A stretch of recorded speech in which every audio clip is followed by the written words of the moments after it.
Hello नमस्ते राम्रो राम्रो मान्छेहरू। म चाहिँ अहिले रातिको झन्डै 12 बज्न लागिसकेछ।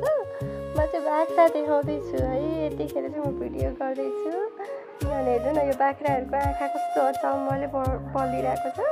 झन् यो कालो बाख्राको आँखा त झन् कस्तो कलर टाइपको के मिक्स कलरमा बल्दो रहेछ क्या। ल हेर्नुहोस् न, अनि त्यही देखिरहेको छु। किन फेरि म यति राति बस्नुभयो भन्नु ठान्नु होला नि। हाम्रो नयाँ सदस्यको आगमन हुँदैछ कि गोठमा, त्यही भएर त्यसको लागि पर्खाइमा बसिरहेछौँ।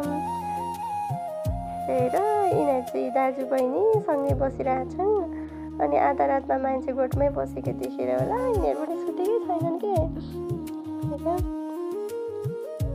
अनि मलाई चाहिँ यिनीहरूको यो आँखा बलिरहेको देखेर चाहिँ यस्तो भिडियो बनाउँ अनि टाइम पास पनि हुने भनेर भिडियो बनाइरहेको। हेरेको कस्तो मजाले हेरेर ला। अब त्यसलाई फेरि हानिदियो पछाडिबाट।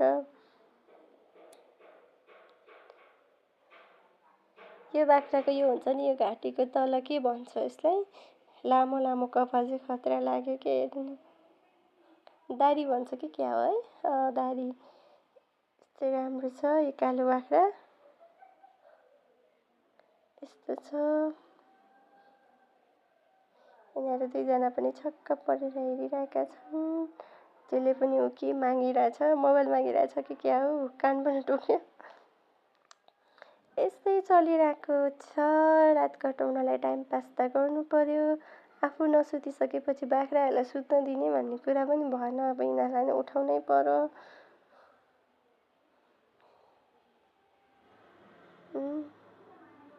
त्यही र दिदीबहिनीको माया, दिदीबहिनीको माया यस्तो हुन्छ है।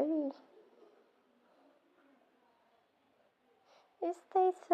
सबैजना सुतिसक्नुभयो होला। Good night all.